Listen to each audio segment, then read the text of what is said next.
صل على محمد وآل محمد.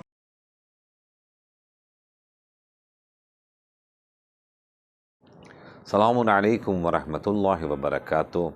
پروردگار عالم سے استدا ہے جہاں بھی رہیں خوش رہیں، آباد رہیں، شاد رہیں. میری دعائیں آپ کے ساتھ ہیں. پروردگار عالم حفظ و امان میں رکھے. اور آج ہم اور آپ ماہ مبارک رمضان کے اس عظیم ترین مرحلے کے اوپر گزر رہے ہیں جس میں انشاءاللہ 11ویں دن کی دعا، 11ویں دن کی دعائے کمیل کی تشریح اور انشاءاللہ تفسیر قرآن کریم آپ کی خدمت میں انشاءاللہ پیش کرنے کے لیے حاضر ہوا ہوں. سب سے پہلے اللہ کا شکر ادا کرتا ہوں جس نے ہمیں اور آپ کو یہ توفیق عنایت فرمائی ہے. قرآن مجید ایک اہم ترین، عظیم ترین تحفہ ہے. اس دسترخوان پر بیٹھنے کے لیے سب کو توفیق بھی نہیں ملتی. الحمدللہ اللہ نے ہمیں اور آپ کو یہ توفیق عنایت فرمائی.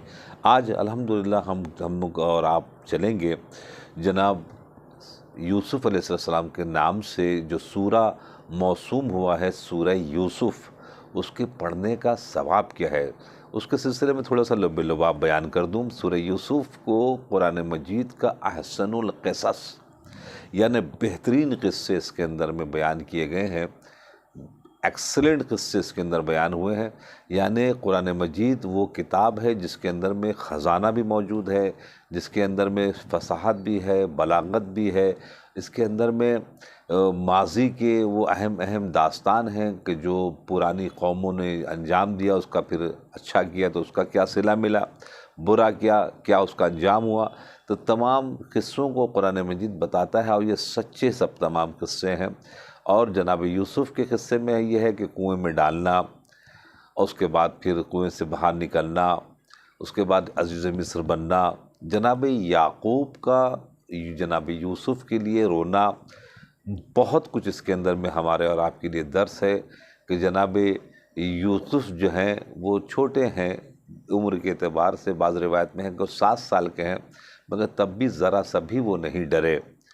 اور یہ جناب یعقوب کا رونا اپنے بچے کے لیے، اور اتنا روئے کہ قرآن مجید میں ہے کہ اب یزت عیناہو، ان کی آنکھیں سفید ہو گئی تھیں. یعنی ایک نبی دوسرے نبی کی محبت میں اگر روئے تو پروردگار عالم اس کے رونے کو بہترین تحفے کی شکل میں ایک نبی دوسرے نبی کی محبت میں رو رہا ہے، نہ کہ باپ بیٹے والا معاملہ ہے. تو اللہ نے اس کو قرآن مجید میں جگہ دے دی. اب اگر کوئی یوسف کے اوپر روئے، اگر حرام ہوتا تو نبوت چھن جاتی دوستوں. اب اگر کوئی امام حسین جو فخر یوسف ہیں ان کے اوپر روئے تو پھر کیسے گناہ ہو سکتا ہے؟ یہ تو فطرت ہے، یہ مومن کی علامت بھی ہے. غیر مومن بیچارے جب نہیں رو پاتے تو پھر وہ الزام لگاتے ہیں دوسروں کے اوپر کہ آپ کیوں رو رہے ہیں، جبکہ امام زمانہ فرماتے ہیں زارت ناحیہ میں لابکین نہ بدل الدم و دمن.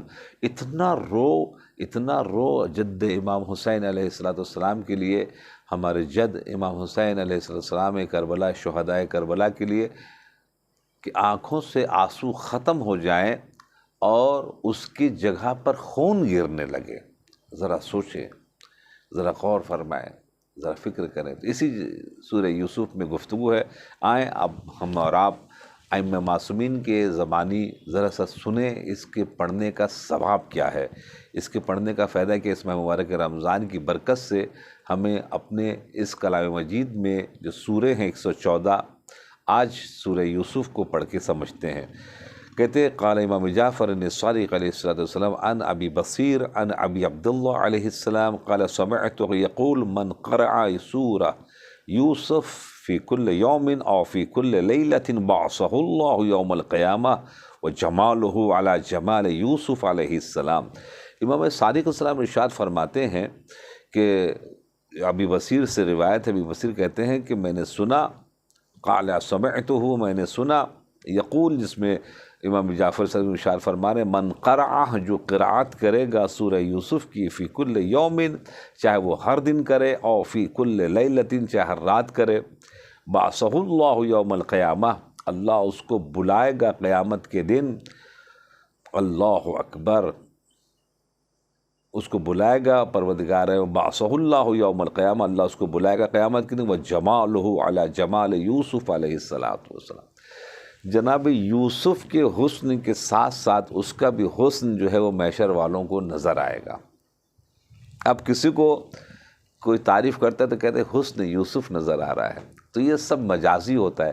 حقیقی اگر چاہتے ہیں دیکھنا محشر کے میدان میں اپنے آپ کو جناب یوسف کے حسن کے جیسا، چونکہ یہ چھٹے امام ارشاد فرما رہے ہیں وجمالہ، اس کی خوبصورتی، اس شخص کی خوبصورتی کس کی، کہ جو قرآن مجید کی سورہ یوسف کی تلاوت کرے گا ہر رات، اس کا علی جمال یوسف علیہ السلام، اس کا حسن جناب یوسف علیہ السلام کے جیسا جناب والا الحمدللہ آگے بڑھ جائے گا۔ علموا ارقامکم، سورہ یوسف کی تلاوت کیا کریں، اپنے جو تہ دست ہیں، جو مثال غلام ہیں، جو بچے ہیں، جو رشتہ دار ہیں، جو آپ کے سرونٹ ہیں، ان کو بھی پڑھنے کی توفیق، ان کو بھی پڑھنے کی تاکید کیا کیجئے۔ کیوں؟ حون اللہ تعالی علیہ سکرات الموت وآتاہ الدرجہ، کہتے ہیں کہ اگر کسی کو ڈر ہے کہ کہیں میرے موت کے وقت ہمیں جو ڈر لگتا ہے، سکرات الموت بہت خطرناک ہوتا ہے، بہت سے لوگوں کے لیے بہت تکلیف دہ ہوتا ہے، بہت سے لوگوں کے لیے بہت اچھا ہوتا ہے، مومن مومنات کے لیے۔ کیوں؟ اس لیے میرے مولا علی بن ابی طالب علیہ السلام نے ارشاد فرمایا کہ من یموت یرمی، کوئی میرا شیعہ اس دنیا سے گزر نہیں سکتا، ملک الموت کی ہمت نہیں ہے کہ وہ روح قبض کرے جب تک وہ بندہ مومن ہمارے چہرے کی زیارت نہ کر لے۔ تو سب سے آخر میں جب ہم اس دنیا سے گزرنے والے ہوتے ہیں تو مولا علی کے چہرے انور کی زیارت ہوتی ہے۔ ہم نے بہت سے لوگوں کو دیکھا بھی ہے، سنا بھی ہے، جیسی موت آنے والی ہوتی ہے تو وہ ایک مرتبہ سلام کرتے ہوئے نظر آتے، السلام علیکم یا امیر المؤمنین، جیسے آگئی حجت، بہت بڑے آیت اللہ العظمیٰ، ہم ان کے مدرسے میں پڑھ چکے ہیں، ان کے نام سے مدرسہ حجتیہ ہے جو قبہ مقدس میں تھا۔ میں 5 سال ان کے ہاسٹل میں جناب تھا۔ تو آغا حجت کے جب انتقال کا وقت قریب آیا تو سب لوگ گھیر کے کھڑے ہوئے تھے اور انہوں نے پہلے سے بتا دیا تھا کہ اب میرے جانے کا وقت قریب آ گیا، فلاں فلاں دن میں ہم چلے جائیں گے۔ تو ایک مرتبہ اچانک جو بالکل آنکھ بند تھی، بے ہوش تھے، اچانک آنکھ کھلی، اٹھ کے بیٹھے اور بیٹھنے کے بعد کہ السلام علیکم یا امیر المؤمنین، اپنے پورے ہوش اور حواس میں سلام کر رہے ہیں مولا متقین امیر المؤمنین کا۔ اس کے بعد ایک بار لیٹے اور آنکھ بند ہو گئی۔ چھٹے امام ارشاد فرماتے ہیں کہ جب روح جیسی باہر نکل جاتی ہے، ہم 14 معصومین اس کے سامنے آ جاتے ہیں۔ کیوں؟ اس لیے کہ مجھے پتہ ہے، اہل بیت کو پتہ ہے کہ ہم شیعان اہل بیت کتنی قربانی دیتے ہیں اپنے شیعہ ہونے پر، اپنے محب اہل بیت ہونے پر۔ کتنے لوگوں کو قتل کیا گیا پاکستان میں، بم سے اڑایا گیا، مسجدوں میں بم پھاڑا گیا، نمازوں کی حالت میں عزاداری کے امام بارگاہ میں جناب والا بم پھاڑا گیا، کیا کیا نہیں ظلم و ستم کیا ہے سیریا میں، پاکستان میں، افغانستان میں اور بہت سے ممالک میں۔ اور جہاں پر وہ کچھ نہ کر سکے تو جناب بولتے ہیں گھر آپ کو نہیں دیں گے، جناب کرائے پر گھر نہیں ملتا، ہم آپ کو جاب نہیں دیں گے، ہم آپ کو محرم میں چھٹی نہیں دیں گے۔ 10 محرم کو باقاعدہ وہ جشن مناتے ہیں، اس میں آپ کو شریک ہونا پڑے گا ورنہ آپ کو جاب سے نکال دیں گے۔ اتنی بڑی بڑی قربانی جو دیتے ہیں شیعان حیدر کرار، اس کا صلہ جناب یہ ملتا ہے کہ جیسے ہی اس صلہ کا آغاز ہوتا ہے کہ جیسے اس دنیا سے جاتے ہیں، چھٹے امام فرماتے ہیں ہم 14 سامنے آ جاتے ہیں ان کے استقبال کرنے کے لیے۔ آئے، ہم نے بڑی قربانی دی تھی اس طرف کی دنیا میں، اب اس طرف کی دنیا میں ہم 14 آپ کے ساتھ کھڑے ہوئے ہیں۔ سکرات الموت وآتاہ الدرجہ، سورہ یوسف کے پڑھنے کے سبب سے الحمدللہ پروردگار عالم درجات بلند کرتا ہے اور درجات عطا کرتا ہے۔ امام جعفر صادق علیہ السلام نے ارشاد فرمایا ہے کہ تعلموا العربیہ فإنها کلام اللہ الذی کلم بہ الخلق، اسی ضمن میں فرمایا ہے کیونکہ اس لیے کہ سورہ یوسف میں انا انزلنا قرآنا عربیا لعلکم تعقلون، ہم نے نازل کیا ہے قرآن کو عربی زبان میں تاکہ تم صاحب عقل بن جاؤ۔ یعنی عربی جو ہے وہ بہترین لینگویج ہے، وہ دنیا کی تمام لینگویج اپنے اپنی جگہ کے اوپر ایک مقام رکھتی ہے، مگر عربی لینگویج جو ہے وہ بہت ایک اعلیٰ ہے، اس کے اندر میں زیر زبر پیش سے معنی بدل جاتے ہیں، اس کے اندر فصاحت، اس کے اندر بلاغت۔ قرآن کی زبان عربی کی زبان ہے، حدیثوں کی زبان عربی کی زبان ہے، جنت کی زبان عربی کی زبان ہے، فرشتوں کی زبان عربی کی زبان ہے، انبیاء کی زبان عربی کی زبان ہے۔ تو اس لیے چھٹی امام نے فرمایا ہے کہ تم اپنے بچوں کو اور یا خود کوشش کرو عربی سیکھنے کی۔ کا کیوں؟ کا اس لیے کہ ترجمہ ہوتا ہے، ترجمے میں تو چونکہ جو صاحب ترجمہ ہوتا ہے، جو ترجمہ کر رہا ہوتا ہے، اس کے اندر میں کچھ اس کے بھی الفاظ آ جاتے ہیں، نہیں چاہ کے بھی اس کے الفاظ آ جاتے ہیں، مگر جو عربی سیکھا ہوا ہوتا ہے وہ ڈائریکٹ اس کلام کو دیکھ رہا ہوتا ہے، سمجھ رہا ہوتا ہے کہ جو اللہ کا کلام ہے۔ تو دوستو عزیزو، انشاءاللہ کوشش کریں کہ اس نعمت عظمیٰ کو جو عربی کی شکل میں ہے اور سورہ یوسف ہے، انشاءاللہ اس کو پڑھنے کی کوشش کریں جو آج آپ نے پڑھا۔ اب دعائے کمیل کے سلسلے میں تھوڑی سی گفتگو آپ کی خدمت میں بیان کر کے آپ کی زحمت تمام کروں گا۔ اب ہم جو پہنچے تھے وہ یہ تھا، اللہم اغفر لی الذنوب التی تحت کل عصام، اے خدا ہمارے ان گناہوں کو بخش دے جو ناموس کے اوپر لگا دیے جاتے ہیں۔ دوستو، الزامات بڑے اطمینان سے بہت سے لوگ لگا دیتے ہیں، ان کو پتہ نہیں ہے اس الزام لگانے کے سبب سے ان کا نقصان کتنا بڑا ہو جاتا ہے۔ جو الزام لگا رہے ہیں، جس کے اوپر الزام لگا رہے ہیں اس کے اوپر اس کا کچھ نقصان ہوگا نہ ہوگا وہ ایک الگ کی بات ہے، مگر جو الزام لگا رہے ہوتے ہیں ان کا نقصان کیا ہوتا ہے؟ ان کا نقصان یہ ہوتا ہے کہ بعض ہمارے علم عرفان، علم اخلاق کے جو علماء ہیں، جب ان کو پتہ چلتا ہے کہ فلاں نے ہمارے اوپر الزام لگایا یا ہماری غیبت کی ہے، تو اس کے بعد باقاعدہ تحفہ بھیجتے ہیں، باقاعدہ کیک ہے، مٹھائی ہے، تو پھل ہے، تحفہ بھیجتے گا۔ کیوں؟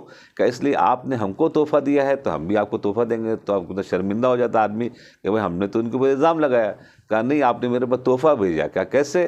کہ اس لیے کہ محشر کے میدان میں جب حساب و کتاب کا دن ہوگا تو ہم آپ کو پکڑ لیں گے کہ آپ نے میرے لیے یہ الزام لگایا تھا یا ہمارے تہمت لگائی تھی، ہمارے لیے غیبت کی تھی، لہٰذا ہم اس کا فیصلہ چاہتے ہیں۔ آواز آئے گی، کیا فیصلہ چاہتے ہو؟